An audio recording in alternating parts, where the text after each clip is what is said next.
Hello, good morning दोस्तों। Myself Kaushalendra Singh, assistant professor. मैं अपने YouTube channel Kaushalendra Singh educational era में आप सबका बहुत बहुत स्वागत, हार्दिक अभिनंदन करता हूं। आज जो खासकर जो हमने टॉपिक लिया है वो थॉर्नडाइक्स प्राइमरी लॉज लिया है। आपको मैं बता दूं, इससे पहले भी मैं थॉर्नडाइक का जो थ्योरी है, ट्रायल एंड एरर थ्योरी, उसके ऊपर वीडियो बनाया है। वो आपको इसी लिंक में मैं नीचे उसको डाल दूंगा। तो सबसे पहले आपको थोड़ा चीजें इसके बारे में बताना बहुत जरूरी है। जितने भी कम्पिटिटिव एग्जाम है, थॉर्नडाइक को लेकर बहुत से प्रश्न बनाते हैं। और जैसा आप जानते हैं, थॉर्नडाइक का जो प्रिंसिपल्स हैं, खासकर जो मनोविज्ञान के सिद्धांत हैं, पूरे वर्ल्ड में सभी शिक्षा शास्त्रियों के द्वारा, सभी शिक्षाविदों के द्वारा जो है स्वीकार्य हैं। इनके नियम सार्वभौमिक हैं। उनको सभी देशों में, सभी जगह बहुत ज्यादा स्वीकार्यता मिली हुई है। अब आपको एक चीज और भी बता दें कि थॉर्नडाइक एक अमेरिकन साइकोलॉजिस्ट थे और इन्होंने बिल्ली के ऊपर अनेकों अनेक प्रयोग किए हैं। ऐसा नहीं कि लर्निंग से रिलेटेड बहुत जो साइकोलॉजिस्ट हैं उन्होंने अपनी खोजें की हैं, लेकिन जो थॉर्नडाइक हैं, जो उनके जो विचार थे, जो उनको शिक्षा खासकर अधिगम को लेकर कॉन्सेप्ट था, वह बहुत ही क्लियर थे। और ये जो अधिगम के जो सिद्धांत हैं, इन्होंने मनोविज्ञान के सिद्धांत हैं, उन्होंने शिक्षा के क्षेत्र में प्रयोग करना लोगों को बताया, अर्थात शिक्षा में उसको उपयोगिता कैसे उसको बताया।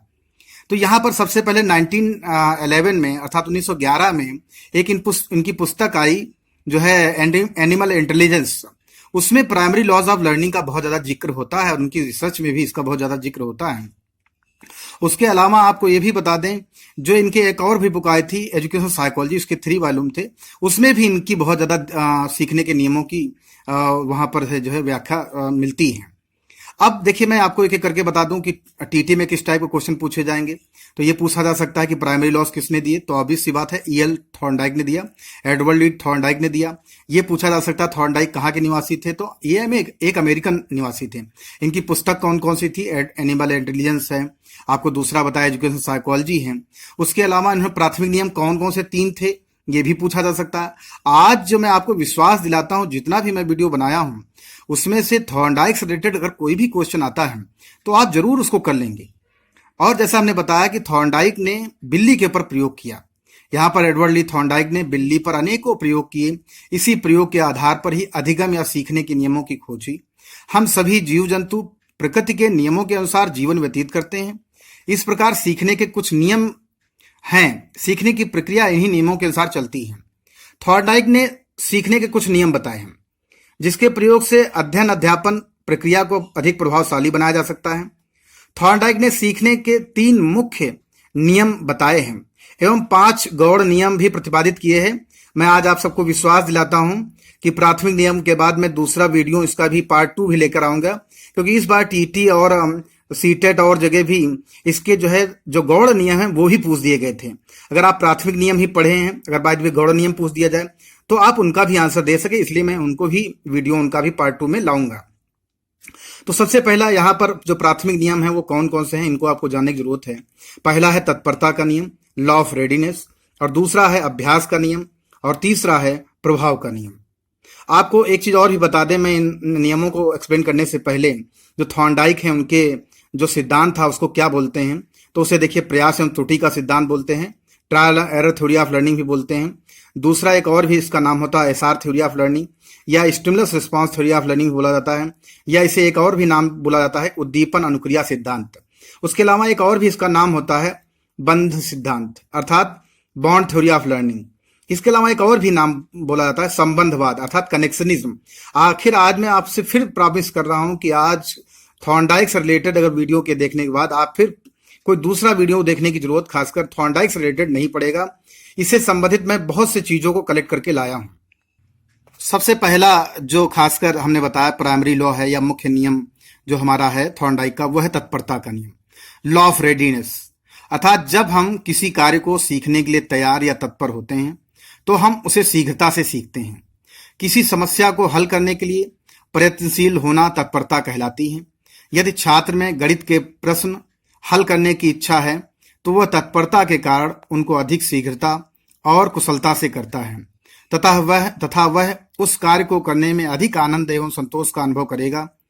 इसके विपरीत सीखने के लिए तत्पर या तैयार नहीं होने की स्थिति में छात्रों को सीखने की क्रिया में असंतोष मिलता है, जिससे वह परेशान होते हैं। एक चीज और बता दूं, जो कक्षा में लेसन प्लानिंग होती है, जो प्रस्तावना प्रश्न पूछे जाते हैं, तो प्रस्तावना प्रश्न पूछा जाता है कि यह है जो एक बार अभी टीटी में पूछा गया था, जो खासकर लेसन प्लानिंग के जो प्रस्तावना प्रश्न होते हैं, वो जो है थॉर्नडाइक के प्राथमिक जो नियम है वो किस नियम से बिलोंग करता है। जो प्रस्तावना प्रश्न है खासकर छात्र छात्राओं को वो तत्पर करते हैं, क्योंकि वहां पर आपको पता है प्रस्तावना प्रश्न संख्या 1, 2, 3, 4 जो 5 पूछे जाते हैं वो कठिनाई के स्तर से पूछा जाता है, क्योंकि हर बच्चे को वहां तैयार करना होता है।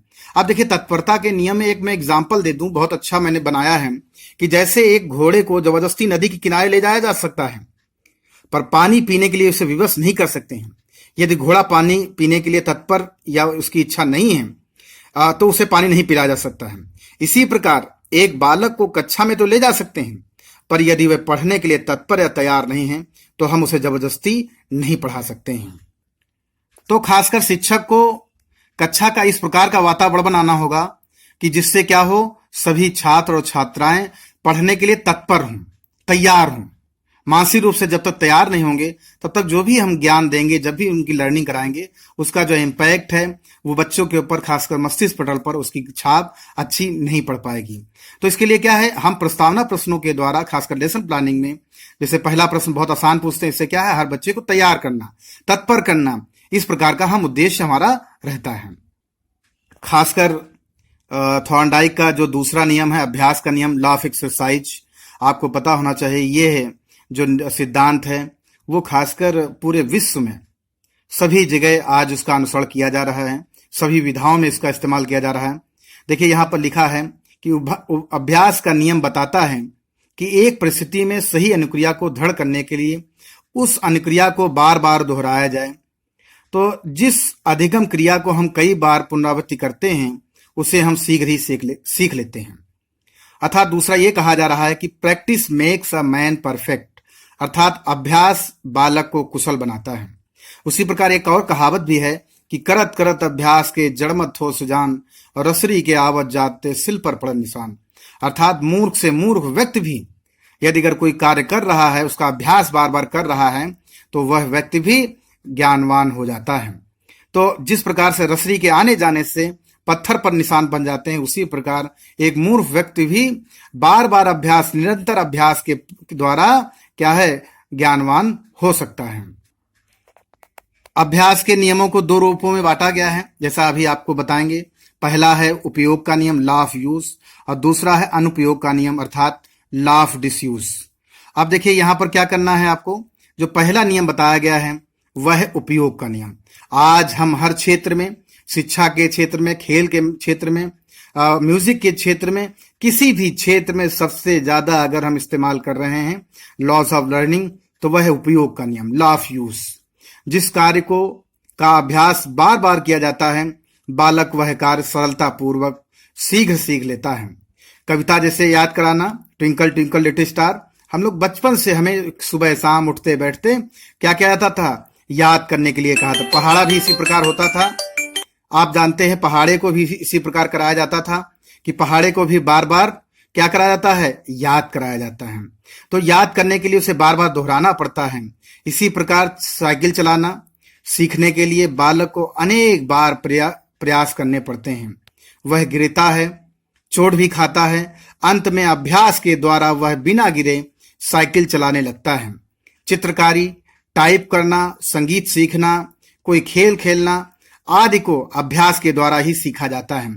और ये ध्यान रखें, जो गणित के शिक्षक होते हैं इसीलिए बार बार कहते हैं बेटा प्रैक्टिस करते रहो। और गणित, सिंगिंग का क्षेत्र ले लो, सिंगिंग में भी सुबह शाम रियाज करने के लिए बोला जाता है। उसी प्रकार कंप्यूटर भी है, टाइपिंग भी है, ऐसे बहुत से क्षेत्र हैं। पहाड़ जो टेबल्स हैं और जो उसके वाला राइम्स हैं, वो बार बार याद करने के लिए सुबह शाम क्यों कहा जाता है, क्योंकि इससे जितनी बार उसका हम यूज करेंगे उतना ही ज्यादा हम उसमें परफेक्शन होगा और जो उसकी जो मस्तिष्क पटल पर उसकी छाप जो है उतनी ज्यादा ही और गहरी पड़ेगी। और जब हमारे मस्तिष्क पटल पर किसी भी कार्य की छाप गहरी पड़ती है तो उसका अधिगम भी क्या होता है, गहरा ही होता है। अब उसके बाद देखिए अनुपयोग का नियम क्या है, यह भी इसी से जुड़ा हुआ है कि अनुपयोग, लॉ ऑफ डिसयूज क्या है। देखिए यह नियम उपयोग के नियम के विपरीत है। यदि सीखे हुए कार्य का अभ्यास या उपयोग नहीं किया जाता है तो व्यक्ति उसे भूल जाता है। जैसे गाने और बजाने का अभ्यास छोड़ देने पर व्यक्ति अच्छा गा या बजा नहीं सकता है। यही बात पढ़ने लिखने के लिए भी कही जाती है। जैसे गणित अर्थात मैथ का नित्य अभ्यास करने पर ही सफलता मिलती है। अतः जिस कार्य को बहुत समय तक दोहराया नहीं जाता है वो याद नहीं रहता है। इसी को अनुपयोग का नियम भी कहते हैं। देखिए, चाहे कंप्यूटर हो, चाहे टाइप हो, चाहे सिंगिंग हो, चाहे किसी वाद्य यंत्र को बजाना हो, चाहे क्रिकेट हो, चाहे कबड्डी हो, चाहे हॉकी हो, कोई भी क्षेत्र ऐसा नहीं है कि अगर वहां पर कुछ दिन अगर हम उसकी प्रैक्टिस नहीं करते हैं तो आपको पता है कि हम उस चीज को भूल जाते हैं। उसका साक्षात एग्जाम्पल है कि हम अगर टेबल को बहुत दिन तक याद ना करें तो टेबल भूल जाते हैं। उसी प्रकार अगर हम गणित के फार्मूले भी बहुत दिन तक उसका यूज ना करें तो क्या होता है, हम उस नियम को, हम उस फार्मूले को भूल जाते हैं। इसी प्रकार बहुत से हमारे जो आसपास के कार्य हैं, अगर हम उनको छोड़ देते हैं कुछ दिन के लिए तो हम क्या होते हैं, जो उसकी जो लर्निंग है वो हमारी कम हो जाती है। अगर हम उसको निरंतर याद करते रहते हैं, उपयोग करते रहते हैं तो उसकी लर्निंग हमारे ऊपर ज्यादा हो जाती है। अभी हमने बताया कि थॉर्नडाइक के प्राथमिक नियम का सबसे आखिरी जो नियम प्रभाव का नियम है, लॉ ऑफ इफेक्ट है। इसे संतोष या असंतोष का नियम भी कहते हैं।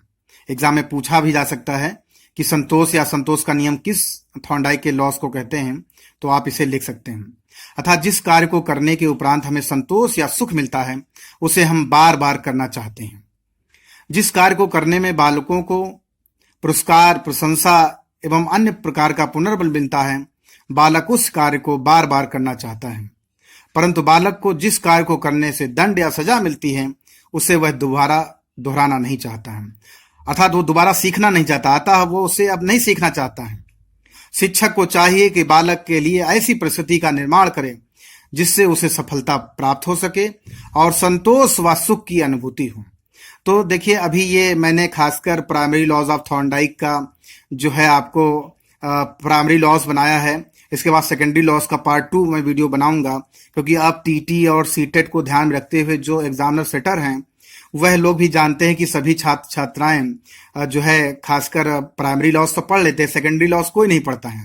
इसलिए सेकेंडरी लॉज को भी आपको खासकर एग्जाम को ध्यान में रखकर उनको भी वीडियो देखना है, उसको ही पढ़ना है, क्योंकि इस बार से ही बहुत से एग्जाम में ये पूछा गया कि इसमें कौन सा द्वितीयक नियम है अर्थात सेकेंडरी लॉज थॉर्नडाइक के नहीं है।